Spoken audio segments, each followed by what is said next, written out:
Hello dear students. তো আজি আমি আছামিজ মিডিয়ামৰ প্ৰথমটো ক্লাছ ষ্টাৰ্ট কৰিব গৈ আছোঁ। তো আছামিজ মিডিয়ামৰ যদি আমি ফাৰ্ষ্ট ষ্টাৰ্ট কৰোঁ বা আমি ফিজিক্সৰ যদি ফাৰ্ষ্ট ষ্টাৰ্ট কৰোঁ প্ৰথম চেপ্টাৰটোৰ পৰা আমি চাব গৈ আছোঁ। তো ফিজিক্সৰ প্ৰথম চেপ্টাৰটো হৈছে যে বৈদ্যুতিক আধান আৰু কি হয় ক্ষেত্ৰ। ওকে, যাক আমি ইংলিছত কওঁ ইলেক্ট্ৰিক চাৰ্জ। ইংলিছ টাৰ্মবিলাক তোমালোকে জানি ৰাখিব লাগে, কাৰণ তোমালোকে যেতিয়া নীটৰ প্ৰিপেয়াৰ কৰিবা তেতিয়া এই টাৰ্মবিলাক বহুত দৰকাৰ পৰে। ইলেক্ট্ৰিক চাৰ্জ এণ্ড ফিল্ড বুলি কোৱা হয়।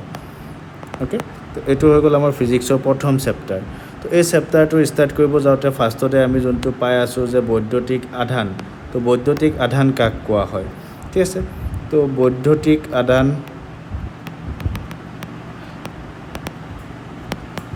ইংলিছত কোৱা হয় ইলেক্ট্ৰিক চাৰ্জ। অ'কে, তো বৈদ্যুতিক আধান কাক কোৱা হয়, ঠিক আছে। তো আমি আগতে চবেই পাই আহিছোঁ, ক্লাছ 9-10ত চবেই পাই আহিছোঁ যে আমি জানো যে প্ৰটন আৰু প্ৰটন, যদি দুটা প্ৰটন একেলগে ৰাখোঁ তেতিয়াহ'লে ইহঁতৰ মাজত কি হয়, বিকৰ্ষণ বলে ক্ৰিয়া কৰে। যদি দুটা ইলেক্ট্ৰন একেলগে ৰাখোঁ তেতিয়া তাত কি কৰে, বিকৰ্ষণ বলে ক্ৰিয়া কৰে। আৰু যদি এটা প্ৰটন আৰু এটা ইলেক্ট্ৰন একেলগে ৰাখোঁ তেতিয়া তাত কি কৰে, আকৰ্ষণ বলে ক্ৰিয়া কৰে। হয়, এইখিনি আমি জানো। তো এই দুটা প্ৰটনৰ মাজত যোনটো বল আহি আছে বা দুটা ইলেক্ট্ৰনৰ মাজত যোনটো বল পাই আছোঁ, এটা প্ৰটন আৰু এটা ইলেক্ট্ৰনৰ মাজত যোনটো বল পাই আছোঁ, এই বলটোক যোনটো বলে ক্ৰিয়া কৰে, এই বলটোক আমি কি ক'ব পাৰোঁ, বৈদ্যুতিক বল বুলি কওঁ। হয়, বৈদ্যুতিক বল বুলি কওঁ। হয়, আৰু যোনটো ধৰ্মৰ কাৰণে বা আধানৰ যোনটো ধৰ্মৰ কাৰণে বা পদাৰ্থৰ যোনটো ধৰ্মৰ কাৰণে এই বলটো পাই আছে, এই ধৰ্মটোক আমি কি ক'ব পাৰোঁ, বৈদ্যুতিক আধান বুলি ক'ব পাৰোঁ, ঠিক আছে। গতিকে বৈদ্যুতিক আধান বুলি ক'লে আমি কি লিখিব পাৰোঁ, যে ই হৈছে পদাৰ্থৰ এটা মৌলিক ধৰ্ম। বৈদ্যুতিক আধান পদাৰ্থৰ এটা কি হয়, মৌলিক ধৰ্ম হয়, যাৰ বাবে ইহঁতে কি কৰিব পাৰে, আহিত বস্তুৰ ওপৰত কেনেকুৱা ধৰণে বল প্ৰয়োগ কৰিব সেইটো তেওঁলোকে কৰে, ঠিক আছে। তো বৈদ্যুতিক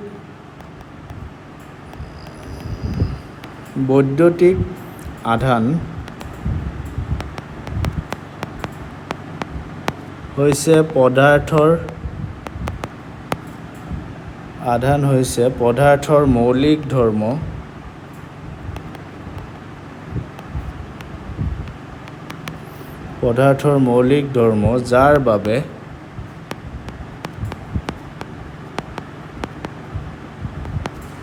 যাৰ বাবে ইহঁতে কি কৰিব পাৰিব, আহিত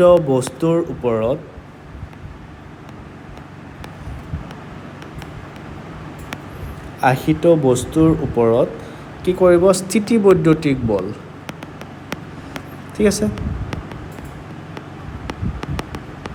স্থিতিবৈদ্যুতিক বল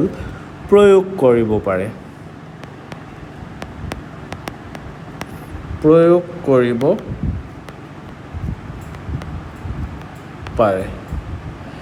ঠিক আছে। এতিয়া স্থিতিবৈদ্যুতিক বল বুলি কৈছোঁ। এতিয়া স্থিতিবৈদ্যুতিক বল কাক কোৱা হৈছে, স্থিতিবৈদ্যুতিক মিনছ আধানকেইটা যেতিয়া কিহত থাকিব, স্থিৰ অৱস্থাত থাকিব। এতিয়া ইয়াত যদি চাব যাওঁ আমি, প্ৰটনটো কি হৈ আছে, স্থিৰ হৈ আছে, ইয়াতো কি হৈ আছে, স্থিৰ হৈ আছে। তো এই দুটা প্ৰটনৰ মাজত যোনটো বল লাগিব, এই যোনটো বল লাগি আছে, এই বলটোক আমি কি ক'ব পাৰোঁ, স্থিতিবৈদ্যুতিক বল বুলি ক'ব পাৰোঁ, ঠিক আছে। গতিকে এইটো একচুৱেলি ফিজিক্সৰ এটা ব্ৰাঞ্চ হয়, যোনটো ব্ৰাঞ্চত আমি কি কৰোঁ, স্থিতিবৈদ্যুতিক বুলি কোৱা হয় বা স্থিতিবিদ্যুৎ বুলি কোৱা হয় ফিজিক্সৰ এই ব্ৰাঞ্চটোক। তো স্থিতিবিদ্যুৎ ব্ৰাঞ্চত কি কৰা হয়, বেচিকেলি যে যোনটো ব্ৰাঞ্চত বৈদ্যুতিক আধানৰ ওপৰত যোনটো বল থাকিব, বৈদ্যুতিক বল, ঠিক আছে। স্থিতিবিদ্যুৎ কাক কোৱা হয়, তো স্থিতিবিদ্যুৎ ব্ৰাঞ্চটো কাক কোৱা হয়, যোনটো ব্ৰাঞ্চত আমি কি কৰিম, বৈদ্যুতিক বল, বৈদ্যুতিক ক্ষেত্ৰ, অ'কে, তাৰপিছত তোমাৰ বৈদ্যুতিক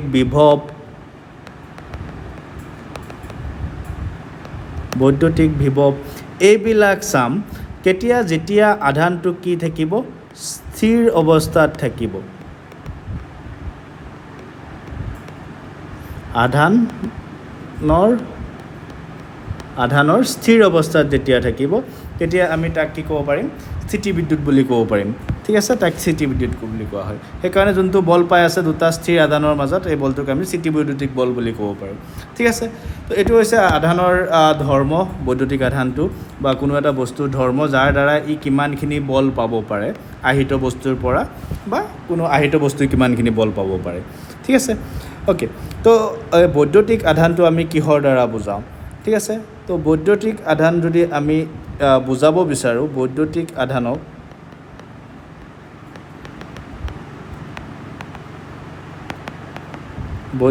আধানক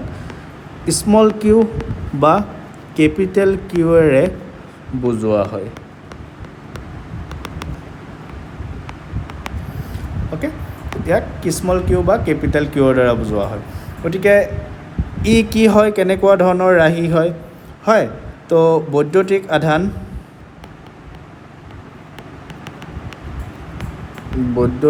আধান এটা কি হয় আমাৰ স্কেলাৰ ৰাশি এতিয়া আমি স্কেলাৰ ৰাশি কাক কওঁ ভেক্টৰ ৰাশি কাক কওঁ ফাৰ্ষ্ট ইয়াৰত পঢ়ি আহিছোঁ স্কেলাৰ ৰাশি কাক কোৱা হয় যোনবিলাক আমাৰ কি হয় অকল যোনবিলাক ৰাশিৰ অকল কি থাকে মান থাকে ঠিক আছে স্কেলাৰ ৰাশি কাক কোৱা হয় যোনবিলাক ৰাশিৰ অকল কি থাকে মান থাকে তাক আমি স্কেলাৰ কওঁ আৰু ভেক্টৰ কাক কওঁ যাৰ মান আৰু দিশ দুয়োটাই থাকিব ঠিক আছে ওকে তো স্কেলাৰ ৰাশি কাক কোৱা হ'ব যাৰ অকল কি আছে মান আৰু ভেক্টৰ ৰাশি কাক কোৱা হ'ব যাৰ মান আৰু দিশ দুয়োটাই থাকিব তাক ভেক্টৰ ৰাশি বুলি ক'ব পাৰোঁ গতিকে যিহেতু বৈদ্যুতিক আধানৰ অকল কি আছে মান আছে গতিকে ইয়াক আমি কি ক'ব পাৰোঁ স্কেলাৰ ৰাশি বুলি ক'ব পাৰোঁ ঠিক আছে ওকে তো বৈদ্যুতিক আধানৰ আমি যদি একক চাব যাওঁ ইয়াৰ একক কি হয়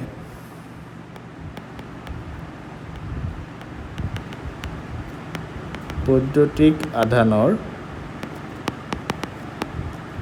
এছআই একক যদি আমি চাব যাওঁ বৈদ্যুতিক আধানৰ এছআই একক হৈছে কুলম্ব ঠিক আছে যাক আমি চিৰ দ্বাৰা পেলাই বুজোৱা হয় কুলম্ব ঠিক আছে তো এইটো হৈছে বৈদ্যুতিক আধানৰ এছআই একক ওকে তো আমি ফাৰ্ষ্ট ইয়াৰত আৰু এটা বস্তু পঢ়িছিলোঁ যে মাত্ৰা কাক কোৱা হয় বৈদ্যুতিক আধানৰ এতিয়া যদি আমি মাত্ৰা চাব যাওঁ মাত্ৰা কি হ'ব এতিয়া মাত্ৰাৰ কাৰণে আমি মাত্ৰা আমি কিহৰ পৰা ওলাওঁ মেইনলি ফৰ্মুলাৰ পৰা হয় তো ফৰ্মুলা যদি চাব যাওঁ আমি ক্লাছ 10ত আমি পঢ়ি আহিছোঁ যে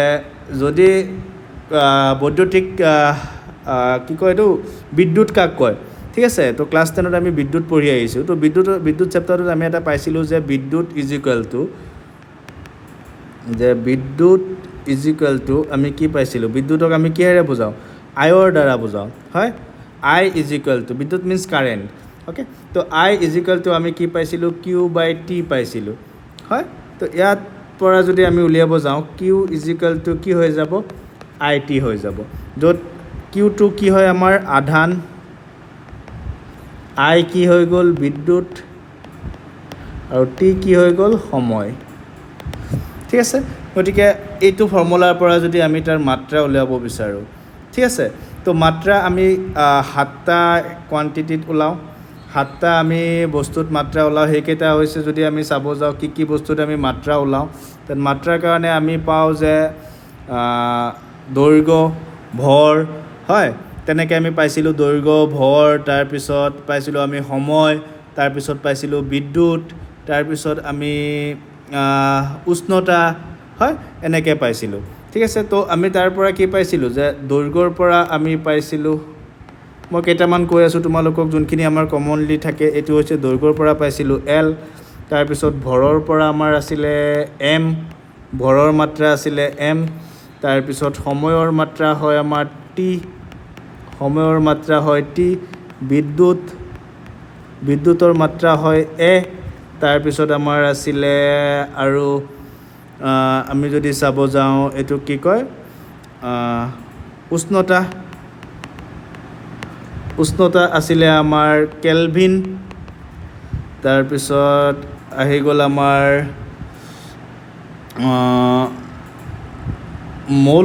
মৌল এটা আছিলে আমাৰ যোনটো আমি কোনো এটা পদাৰ্থৰ ভৰ বা হেৰি চাব যাওঁ যেতিয়া হয় তো এইটো আছিলে আৰু এটা আছিলে আমাৰ কেণ্ডেলা বুলি আছিলে আৰু এটা তো এইকেইটা আছিলে আমাৰ হয় এতিয়া আমাৰ মেইন দৰকাৰ পৰে মেক্সিমাম ক্ষেত্ৰত এইকেইটাই দৰকাৰ পৰি থাকে হয় তো এতিয়া যদি আমি চাব যাওঁ এইটোৰ মাত্ৰা কি হ'ব তো কিউ ইজিকেল টু আমাৰ কি আছে আই টি আছে হয় তো কিউৰ মাত্ৰা যদি আমি ওলাব বিচাৰোঁ আই মানে কি হয় বিদ্যুতৰ মাত্ৰা কি হয় আমাৰ এম্পিয়াৰ হয় এম্পিয়াৰ আৰু টি মানে কি হয় সময়ৰ মাত্ৰা কি হয় টি ঠিক আছে গতিকে এই দুটা একেলগে যদি আমি লিখোঁ তেতিয়া কি পাই যাওঁ এ টি বুলি পাই যাওঁ হ'ল তো এইটো হৈ গ'ল বৈদ্যুতিক আধানৰ মাত্ৰা ঠিক আছে নেক্সট বৈদ্যুতিক আধানৰ মাত্ৰা পোৱাৰ পিছত আমি ইয়াৰ যদি টাইপছ চাব যাওঁ হয় টাইপছ কি হ'ব ধৰণ প্ৰকাৰ ঠিক আছে বৈদ্যুতিক গতিকে আধানৰ যদি প্ৰকাৰ চাব যাওঁ আমি তো আমি কেই প্ৰকাৰৰ পাওঁ আধান আমি দুই প্ৰকাৰৰ পাওঁ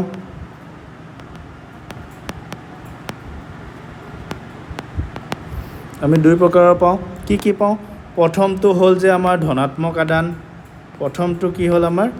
এক নম্বৰটো হৈ গ'ল আমাৰ ধনাত্মক আধান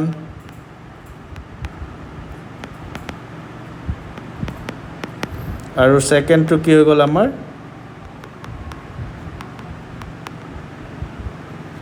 ঋণাত্মক আধান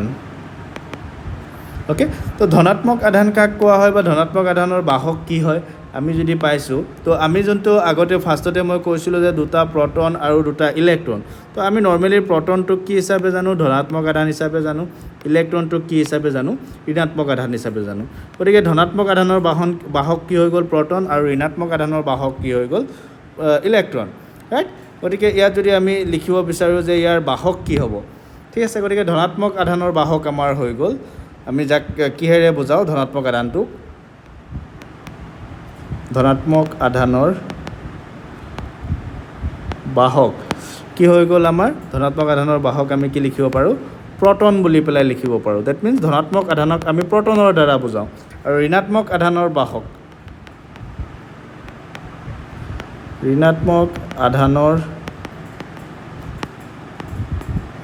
বাহক কি হ'ব ঋণাত্মক আধানৰ বাহক আমি কি বুলি লিখিব পাৰোঁ ইলেক্ট্ৰন বুলি লিখিব পাৰোঁ অ'কে ঋণাত্মক আধানৰ বাহক কি হ'ব ইলেক্ট্ৰন ডেট মিনছ প্ৰটন আমি ধনাত্মক আধান থাকিলে ডেট মিনছ আমি কি বুজি পাম প্ৰটনৰ সংখ্যা বেছি আৰু ঋণাত্মক আধান থাকিলে আমি কি বুজি পাম যে ইলেক্ট্ৰনৰ সংখ্যা বেছি হয় অ'কে এতিয়া প্ৰটন আৰু ইলেক্ট্ৰন একোটাৰ আমি আধান কিমান হ'ব সেইটো জানো তো প্ৰটনৰ আধান কিমান হয় আৰু ইলেক্ট্ৰনৰ আধান কিমান হয় ঠিক আছে গতিকে প্ৰটনৰ আধান যদি চাব যাওঁ আমি যে এটা প্ৰটনৰ আধান আৰু এটা ইলেক্ট্ৰনৰ আধান কি হয় ঠিক আছে তো এটা ইলেক্ট্ৰনৰ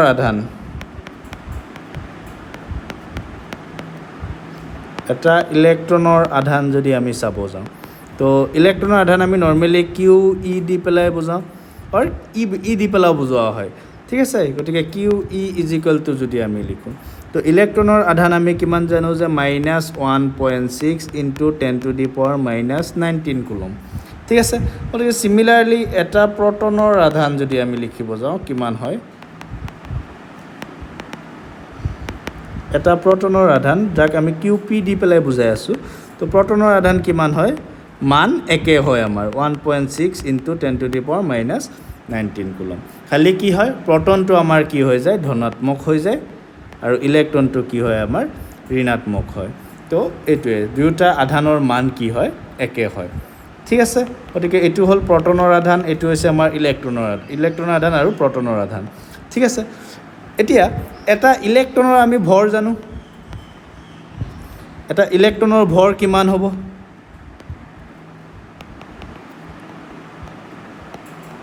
এটা ইলেক্ট্ৰনৰ মই দি পেলাই বুজাইছোঁ এটা ইলেক্ট্ৰনৰ ভৰ আমি কিমান জানো যে 9.8 যে ইলেক্ট্ৰনৰ ভৰক আমি কি বুলি লিখিব পাৰোঁ মাছ অফ ই বুলি লিখিব পাৰোঁ equal to 9.1 into 10⁻⁻31 kg similarly এটা প্ৰটনৰ ভৰ কিমান হ'ব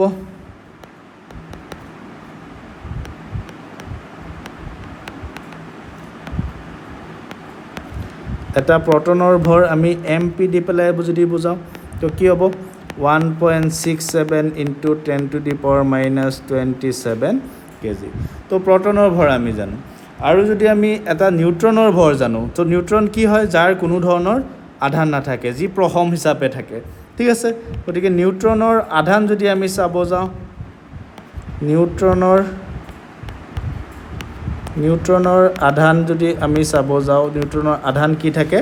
0 হয়। তো নিউট্ৰনৰ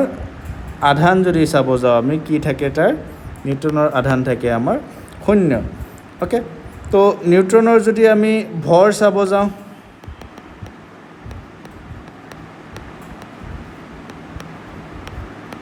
নিউট্ৰনৰ ভৰ যদি চাব যাওঁ আমি,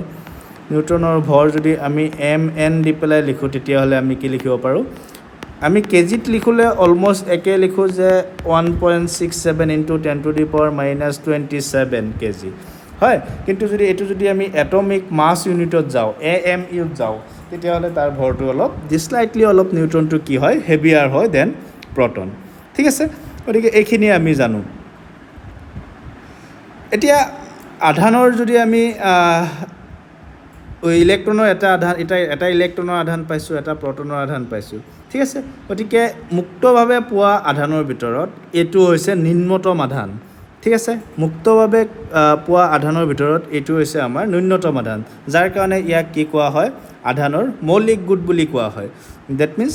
ইয়াতকৈ আধান পোৱা সম্ভৱপৰ, ইয়াতকৈ কম আধান পোৱা কেতিয়াও কি নহয়, সম্ভৱপৰ নহয়, ঠিক আছে। গতিকে আমি যদি চাব যাওঁ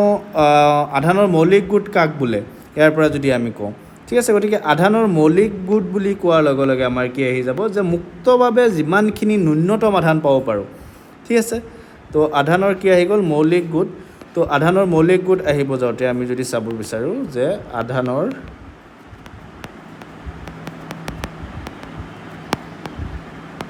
মৌলিক গোট কাক কোৱা হ'ব, ঠিক আছে। তো আধানৰ মৌলিক গোট যে মুক্তভাৱে যিমানখিনি আধান পোৱা যায়, ঠিক আছে,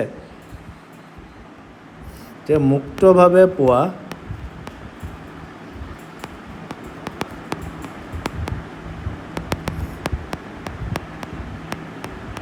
ন্যূনতম আধানেই হৈছে আধানৰ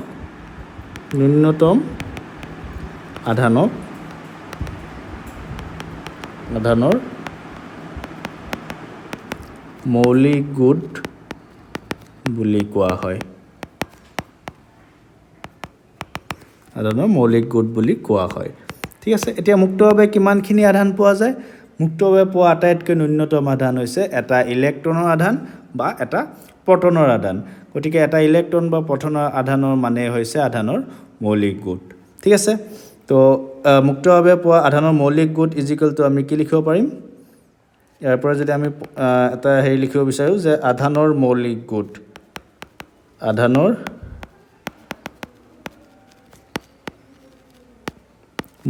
গোট ইজিকেলটো কি লিখিব পাৰিম, এটা ইলেক্ট্ৰনৰ আধান বা এটা প্ৰটনৰ আধান, এটা ইলেক্ট্ৰনৰ আধান বা কি লিখিব পাৰিম,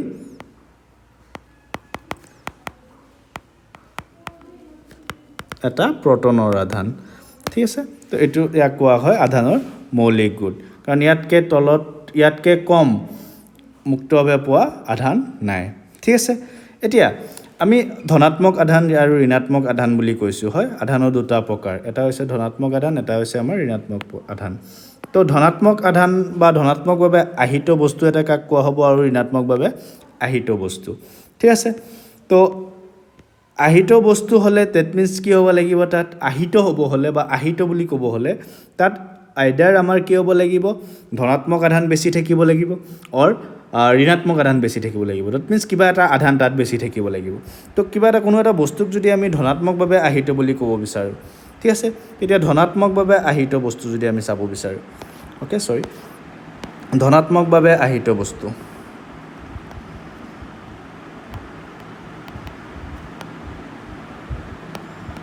ধনাত্মকভাৱে আহিত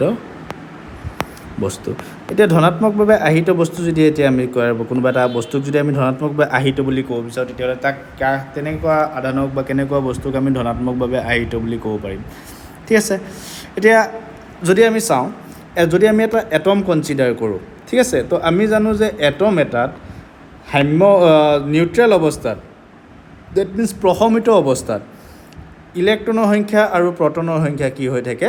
সমান হৈ থাকে ইলেক্ট্ৰনৰ সংখ্যা আৰু প্ৰটনৰ সংখ্যা কি হৈ থাকে সমান হৈ থাকে ক'ত নিউট্ৰেল অৱস্থাত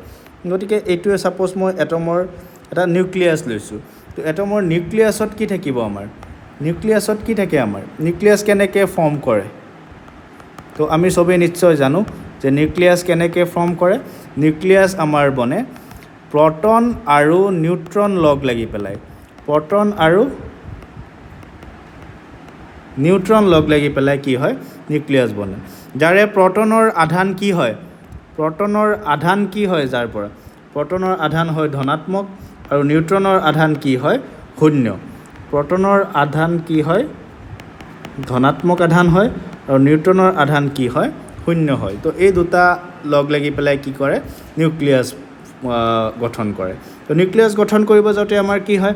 কেনেকুৱা বলত নিউক্লিয়াছ গঠন কৰে সেইটো হৈছে যে আমাৰ ষ্ট্ৰং নিউক্লিয়াৰ ফ'ৰ্চ বা শক্তিশালী যোনটো নিউক্লিয়াৰ ফ'ৰ্চ হ'ব সেই নিউক্লিয়াৰ ফ'ৰ্চৰ দ্বাৰা কি কৰে নিউক্লিয় বলৰ দ্বাৰা কি কৰে গঠন কৰে এতিয়া যদি আমি ছাপ'জ এইটো এটা আমি নিউক্লিয়াছ ধৰিছোঁ য'ত ছাপ'জ আমাৰ প্ৰটনৰ সংখ্যা আছে 6 ডেট মিনছ ধনাত্মক আধান আছে প্ৰটন আছে 6টা বুলি ধৰিলোঁ প্লাছ যিহেতু নিউট্ৰনৰ সংখ্যা আধানৰ মান 0 হয় গতিকে কোনো আধান নাথাকে তাত গতিকে প্লাছৰ 6 আছে আৰু ইয়াৰ চাৰিওফালে যোনখিনি আমাৰ কি আছে অৰবিট আছে নিউক্লিয়াছৰ চাৰিওফালে থকা অৰবিটখিনি যেনেকৈ ফৰ এক্সাম্পল যদি আমি ধৰি লওঁ যে নিউক্লিয়াছৰ চাৰিওফালে এই অৰবিটখিনি আছে অ'কে তো এই অৰবিটবিলাকত কি থাকিব ইলেক্ট্ৰন থাকে আমাৰ হয় এতিয়া যিহেতু নিউক্লিয়াছ প্ৰথম অৱস্থাত নিউক্লিয়াছত থকা প্ৰটন আৰু ইলেক্ট্ৰনৰ সংখ্যা কি হয় একে হয় গতিকে 6টা প্ৰটন থাকিলে আমাৰ ইলেক্ট্ৰনো ইয়াত কেইটা থাকিব 6টা থাকিব ৰাইট গতিকে 6টা ইলেক্ট্ৰন আছে গতিকে এইটো কি হৈ গ'ল আমাৰ প্ৰথম হৈ গ'ল এটমটো কি হৈ গ'ল আমাৰ প্ৰথম হৈ গ'ল অ'কে তো প্ৰথম অৱস্থাত আমাৰ কি হয় প্ৰথম অৱস্থাত ইলেক্ট্ৰনৰ সংখ্যা ইজিকেল টু কি হৈ যায় প্ৰটনৰ সংখ্যা এইটো আমি জানো এইটো প্ৰথম অৱস্থাত থাকে ঠিক আছে তো গতিকে ইয়াত যদি মুঠ আধান চাব যাওঁ যিহেতু ইলেক্ট্ৰনৰ আধান আৰু প্ৰটনৰ আধান আমি চাইছোঁ ইলেক্ট্ৰনৰ আধান আৰু প্ৰটনৰ আধান কি হয় একে থাকে ইলেক্ট্ৰনৰ আধান আৰু প্ৰটনৰ আধান কি হয় আমাৰ একে থাকে গতিকে ইয়াত যোনটো চাইছোঁ আমি অ'কে তো আধান যিহেতু একে হয় সংখ্যাও একে হয় তো ইয়াত যদি আমি মুঠ আধান চাব যাওঁ মুঠ আধান কি হৈ যাব মুঠ আধান কি হৈ যাব যে প্লাছৰ কিমান আছে আমাৰ 6 আছে আৰু ইলেক্ট্ৰনবিলাকক কি বুলি কনচিডাৰ কৰা হয় প্ৰটন যিহেতু প্লাছৰ হয় গতিকে প্লাছৰ 6টা প্ৰটন আছে ভিতৰত হয় তো ইলেক্ট্ৰনৰ সংখ্যাও কি হ'ব 6টা থাকিব গতিকে মাইনাছৰো 6 আছে গতিকে ইজিকেলটো আমি কি পাই গ'লোঁ 0 পাই গ'লোঁ ঠিক আছে এতিয়া যদি ইয়াতে যদি আমি কি কৰি দিওঁ হিট কৰি দিওঁ এই আধানটোকে এই যদি আমি বস্তু যোনটো আছে বা যোনটো আমাৰ এটম আছে এইটোকে আমি কি কৰি দিলোঁ হিট কৰি দিলোঁ ঠিক আছে তো হিট কৰাৰ ফলত ডেট মিনছ ইয়াত আমি কি দি দিলোঁ তাপ দি দিলোঁ হয় তো তাপ দিয়াৰ ফলত কি হ'ব তো তাপ দিলে আমি জানো যে যোনখিনি বাহিৰৰ কক্ষত থকা ইলেক্ট্ৰন আছে সেই ইলেক্ট্ৰনখিনিয়ে সেই তাপখিনি কি কৰে সংগ্ৰহ কৰি পেলাই কি হ'ব ই এক্সাইটেড হৈ যাব ডেট মিনছ এই অৰবিটটোৰ পৰা কি কৰিব বাহিৰলৈ ওলাব চেষ্টা কৰি থাকিব অ'কে তো ইয়াৰ পৰা যদি ছাপ'জ তাপ দিয়াৰ ফলত কিন্তু প্ৰটনটো কি হ'ব নিউক্লিয়াছটো কি হ'ব যিহেতু নিউক্লিয়াছটো ভিতৰত আছে আৰু বহুত শক্তিশালী বলৰ দ্বাৰা লগ লাগি আছে গঠন হৈছে গতিকে নিউক্লিয়াছটো নাভাঙে পটককৈ কি কৰিব ইলেক্ট্ৰনবিলাক বাহিৰৰ পৰা ওলাই যাব আউটাৰ অৰবিটৰ পৰা ঠিক আছে গতিকে যোনখিনি ইলেক্ট্ৰন আছে তো ইনাৰ অৰবিটৰ ইলেক্ট্ৰনখিনিলৈ শক্তি পিছত আহিব আগতে কোনখিনিয়ে পাব আউটাৰ অৰবিটত থকা ইলেক্ট্ৰনখিনিয়ে পাব ৰাইট গতিকে ইনাৰ অৰবিটত যোন দুটা ইলেক্ট্ৰন আছিলে এই দুটা ইলেক্ট্ৰন ছাপ'জ আমাৰ ছেম আছে এতিয়া যিমানখিনি তাপ দিয়া হ'ব বা তাপ যিমান বেছি দিয়া হ'ব সিমান ইলেক্ট্ৰন বাহিৰলৈ ওলাব এতিয়া ফৰ এক্সাম্পল ধৰি ল'লোঁ মই যে দুটা ইলেক্ট্ৰন আমাৰ ওলাই গ'ল বাহিৰলৈ অ'কে দুটা ইলেক্ট্ৰন বাহিৰলৈ ওলাই গ'ল এই দুটা ইলেক্ট্ৰন আমাৰ এইকেইটা হয় এইটো এটা ইলেক্ট্ৰন যোনটো ইয়াৰ পৰা ওলাইছে আৰু এইটো এটা ইলেক্ট্ৰন যোনটো ইয়াৰ পৰা ওলাইছে ঠিক আছে তো এই দুটা ইলেক্ট্ৰন বাহিৰলৈ ওলাই গ'ল এতিয়া যদি আমি এইটোৰ মুঠ আধান চাব যাওঁ এতিয়া ইয়াত যদি আমি মুঠ আধান চাব যাওঁ ইয়াত যদি মুঠ আধান চাব যাওঁ তেতিয়াহ'লে কি হ'ব ইয়াত মুঠ আধান কি হৈ যাব চোৱা ধনাত্মকৰ কেইটা আছে 6টা আছে আৰু ঋণাত্মকৰ ইলেক্ট্ৰনৰ সংখ্যা কেইটা আছে 4টা আছে গতিকে ই কি হৈ গ'ল +2 দ্যাট মিন্স ইয়াত প্ৰটনৰ সংখ্যা কি হৈ আছে বাঢ়ি আছে হয় প্ৰটনৰ সংখ্যা কি হৈ আছে বাঢ়ি আছে গতিকে কোনো এটা পদাৰ্থত যদি ইলেক্ট্ৰনৰ সংখ্যা কম থাকে প্ৰটনৰ সংখ্যা বেছি থাকে তেতিয়া হেতু পদাৰ্থক আমি কি বুলি ক'ব পাৰো ধনাত্মকভাৱে আহিত প্ৰটনৰ সংখ্যা কি হৈ আছে বাঢ়ি আছে বা বেছি আছে বেছি ঠিক আছে প্ৰটনৰ সংখ্যা বেছি ঠিক আছে গতিকে এই পদাৰ্থটোক আমি কি ক'ব পাৰিম ধনাত্মকভাৱে আহিত পদাৰ্থ বুলি ক'ব পাৰিম ঠিক আছে ধনাত্মকভাৱে আহিত ধনাত্মকভাৱে আহিত ঠিক আছে এতিয়া যদি আমি এটুকে ক'ব যাওঁ দ্যাট ইজ প্ৰটনটোতো বাহিৰৰ পৰা ক'ৰ পৰা অহা নাই যিমানখিনি প্ৰটন আছিলে 6টা প্ৰটন ইয়াত আছিলে ইয়াতো 6টা প্ৰটন আছে ঠিক আছে গতিকে ধনাত্মকভাৱে আহিত বস্তু এটা কাক কোৱা হ'ব যদি আমি অলপ ডিটেইলছত ক'ব যাব অলপ স্পেচিফাই কৰি ক'ব যাওঁ তেতিয়াহ'লে ইয়াত কি হৈ আছে পৰিঘটনাটো চোৱা বা ঘটনাটো কি হৈ আছে দ্যাট মিন্স ইয়াত যোনখিনি ইলেক্ট্ৰন আছিলে ইয়াতকৈ ইয়াত ইলেক্ট্ৰনৰ সংখ্যা কি হৈ আছে কমি আছে হয় গতিকে ধনাত্মকভাৱে আহিত বস্তু এটা যদি আমি ডিফাইন কৰিব বিচাৰোঁ বা কোনো এটা বস্তু ধনাত্মকভাৱে আহিত হৈ আছে যদি তাক ক'ব বিচাৰোঁ তেতিয়াহ'লে এইটোক আমি এনেকৈ ক'ব পাৰোঁ যে ইয়াত কি হৈ আছে ইলেক্ট্ৰনৰ সংখ্যা কি হৈ আছে কমি আছে ঠিক আছে ইলেক্ট্ৰনৰ সংখ্যা কি হৈ আছে কমি আছে ইয়াত যিমানটো ইলেক্ট্ৰন আছিলে যোনটো 6টা আছিলে ইয়াত কেইটা হৈ গ'ল 4টা হৈ গ'ল প্ৰটনৰ সংখ্যাটো কি হৈ আছে একেই আছে ইয়াতো কিন্তু কমিছে কি ইলেক্ট্ৰন গতিকে ধনাত্মকভাৱে আহিত বস্তু এটা যদি আমি ক'ব যাওঁ তেতিয়া কোনো এটা বস্তুক ধনাত্মকভাৱে আহিত বুলি কেতিয়া কোৱা হ'ব যেতিয়া তাক কি হৈ থাকিব যেতিয়া তাত কি হ'ব ইলেক্ট্ৰনৰ সংখ্যা কমিব ঠিক আছে গতিকে কোনো বস্তুক ঋণাত্মকভাৱে আহিত বা ধনাত্মকভাৱে আহিত কেতিয়া কোৱা হ'ব যদি তাত কি হয় ইলেক্ট্ৰনৰ সংখ্যা কি হয় কমে গতিকে এইটোৰ পৰা পইণ্টটো আমি এনেকৈ লিখিব পাৰিম যে কোনো বস্তুক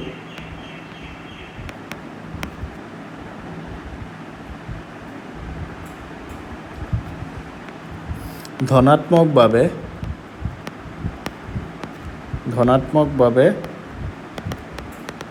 আহিত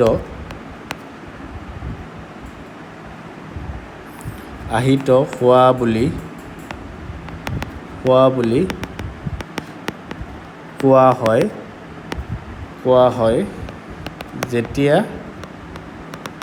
কি হয় তাত ইলেক্ট্ৰনৰ সংখ্যা প্ৰথম অৱস্থাৰ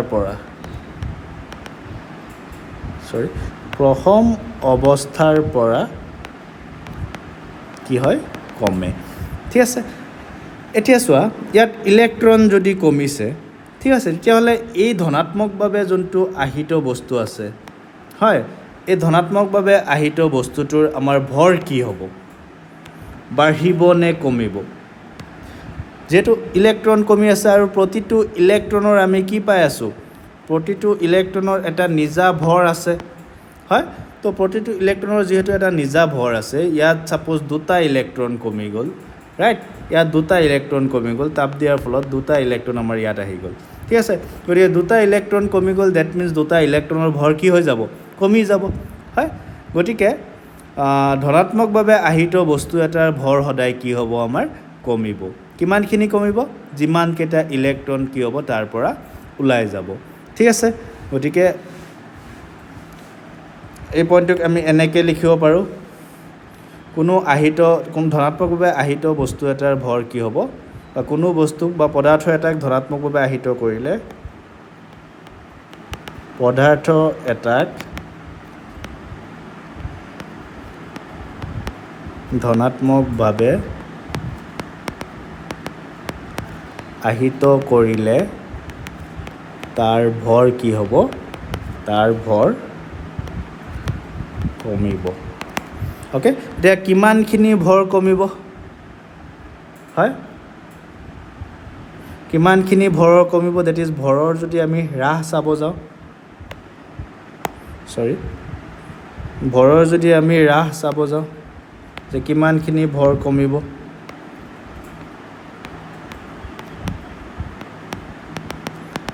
দ্যাট মিন্স ইলেক্ট্ৰনৰ কিমানটা ইলেক্ট্ৰন কি হৈছে এৰিছে দ্যাট ইজ ইলেক্ট্ৰনৰ হ্ৰাস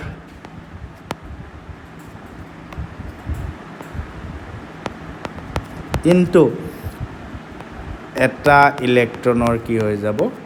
ভৰ তো এটা ইলেক্ট্ৰনৰ ভৰ যিমান হ'ব আৰু কেইটা ইলেক্ট্ৰন কমি আছে সেইটোৱে কি হৈ যাব ধনাত্মক আধানৰ ভৰ ঠিক আছে ওকে তাৰপিছত ঋণাত্মকভাৱে আহিত বস্তু কাক কোৱা হয় ওকে তো ঋণাত্মকভাৱে আহিত যদি চাব যাওঁ আমি তো ঋণাত্মকভাৱে আহিত পদাৰ্থ বা ঋণাত্মকভাৱে আহিত বস্তু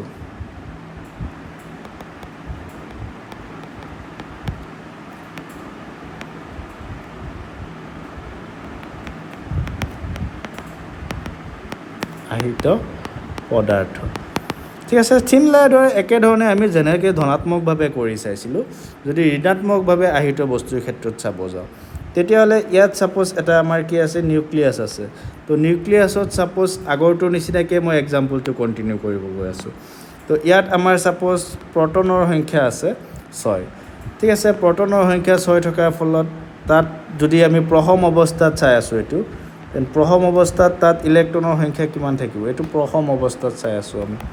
ওকে তো এইটো প্ৰথম অৱস্থা তো 6টা প্ৰটন থাকিলে আমাৰ কি থাকিব 6টা ইলেক্ট্ৰন থাকিব প্ৰথম অৱস্থাত হয় তো 6টা ইলেক্ট্ৰন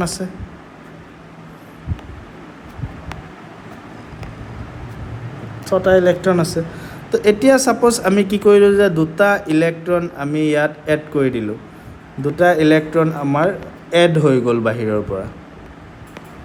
দুটা ইলেক্ট্ৰন এড হৈ গ'ল এতিয়া আমাৰ কি হ'ল দুটা ইলেক্ট্ৰন এড হৈ যোৱাৰ লগে লগে এই যোনটো নিউক্লিয়াছ আছে এই যোনটো আমাৰ নিউক্লিয়াছ আছে নিউক্লিয়াছত আমাৰ প্ৰটনৰ চাৰ্জ বা প্ৰটনৰ সংখ্যা কিমান থাকিব একেই থাকিব 6টাই আছে হয় কিন্তু এতিয়া কি হৈছে তাত ইলেক্ট্ৰনৰ সংখ্যা দুটা ইলেক্ট্ৰন তাৰ বাহিৰৰ কক্ষত আহি পেলাই কি হৈ যাব এড হৈ যাব তো দুটা ইলেক্ট্ৰন যদি এড হৈ যায় আমাৰ কি হ'ব এতিয়া চোৱা ইয়াত এটা ইলেক্ট্ৰন আছিলে ইয়াত এটা ইলেক্ট্ৰন আছিলে আগৰ পৰাই 4টা ইলেক্ট্ৰন আছিলে ৰাইট আগৰ পৰা 4টা ইলেক্ট্ৰন বাহিৰৰ কক্ষত আছিলে এতিয়া কি হৈ গ'ল বাহিৰৰ কক্ষত আৰু দুটা ইলেক্ট্ৰন ছাপ'জ এড হৈ গ'ল ঠিক আছে তো ইয়াত যদি আমি চাব যাওঁ ইয়াত মুঠ আধান আমাৰ কিমান আছিলে কাৰণ নাম্বাৰ অফ প্ৰথম অৱস্থাত নাম্বাৰ অফ প্ৰটন আৰু number of electron that means ইলেক্ট্ৰনৰ সংখ্যা আৰু প্ৰটনৰ সংখ্যা কি হয় সমান হয় গতিকে মুঠ আধান 0 ইয়াত যদি আমি চাব যাওঁ মুঠ আধান ইজিকেলটো আমি কি পাই যাম ইয়াত প্ৰটনৰ সংখ্যা আছে +6 ইলেক্ট্ৰনৰ সংখ্যা আছে -8 গতিকে -2 হয় যেহেতু -2 মিন্স দুটা ইলেক্ট্ৰন কি হৈ আছে বাঢ়ি আছে হয় দ্যাট মিন্স দুটা প্ৰটন কি হৈ আছে ইয়াত কমি আছে ইলেক্ট্ৰনতকৈ ৰাইট গতিকে প্ৰটনৰ সংখ্যা কি হৈ আছে কমি আছে দ্যাট মিন্স ইলেক্ট্ৰনৰ সংখ্যা ইয়াত কি হৈ আছে ইলেক্ট্ৰনৰ সংখ্যা কি হৈ আছে বেছি হৈ আছে ঠিক আছে গতিকে এই বস্তুটোক বা এই পদাৰ্থটোক এতিয়া কি হৈ গ'ল য'ত ইলেক্ট্ৰনৰ সংখ্যা বেছি হৈ গ'ল ইয়াক আমি কি বুলি ক'ব পাৰোঁ যে ই কি হৈ গ'ল ঋণাত্মকভাৱে আহিত ঠিক আছে ইয়াক আমি কি ক'ব পাৰোঁ ঋণাত্মকভাৱে আহিত দ্যাট মিন্স ঋণাত্মকভাৱে আহিত বস্তু এটাত তাৰ প্ৰথম অৱস্থাৰ পৰা ইলেক্ট্ৰনৰ সংখ্যা কি হ'ব বেছি থাকিব বা ইলেক্ট্ৰনৰ সংখ্যা কি হ'ব বাঢ়িব ঠিক আছে গতিকে ঋণাত্মকভাৱে আহিত বস্তু এটা কাক ক'ব পাৰোঁ কোনো এটা বস্তুক ঋণাত্মকভাৱে আহিত কেতিয়া ক'ব পাৰোঁ যে কোনো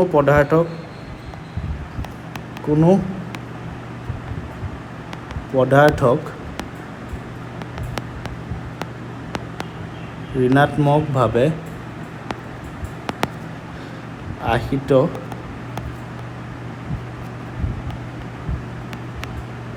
কোৱা হয় যেতিয়া যেতিয়া তাত কি থাকে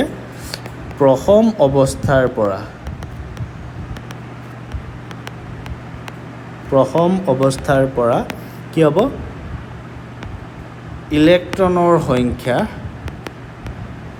ইলেক্ট্ৰনৰ সংখ্যা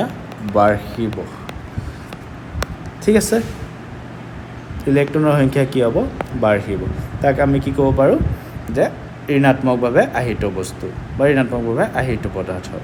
ঠিক আছে তো ইলেক্ট্ৰনৰ সংখ্যা যদি বাঢ়ে ডেট মিনছ কি হ'ব ভৰ বাঢ়িব তাৰ হয় কিমানখিনি ভৰ বাঢ়িব যিমানকেইটা ইলেক্ট্ৰন বাঢ়িব ৰাইট গতিকে ইলেক্ট্ৰনৰ ভৰৰ কি হ'ব বৃদ্ধি হ'ব ইয়াত তো ভৰৰ বৃদ্ধি যদি আমি চাব যাওঁ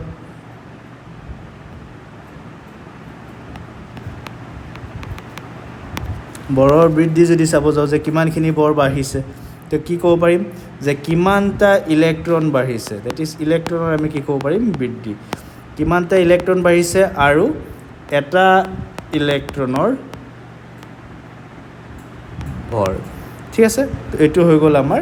যে কিমানখিনি ভৰ বাঢ়িব ঋণাত্মক আধান এটাত হয় তো এইখিনি হৈ গ'ল আমাৰ ঋণাত্মক আধানৰ ধনাত্মক আধান আৰু ঋণাত্মক আধান বা ধনাত্মকভাৱে আহিত বস্তু এটা আৰু ঋণাত্মকভাৱে আহিত বস্তু এটা হয় আৰু কোনো এটা বস্তুত যদি আমাৰ ধনাত্মক আধান আৰু ঋণাত্মক আধান সমান থাকে তেতিয়াহ'লে সেই বস্তুটোক আমি কি বুলি ক'ব পাৰোঁ প্ৰশমিত বুলি ক'ব পাৰোঁ বা নিউট্ৰেল বুলি ক'ব পাৰোঁ ঠিক আছে গতিকে ফাৰ্ষ্ট ক্লাছত আমি এইখিনিয়ে কৰিলোঁ নেক্সট ক্লাছত আমি আহিত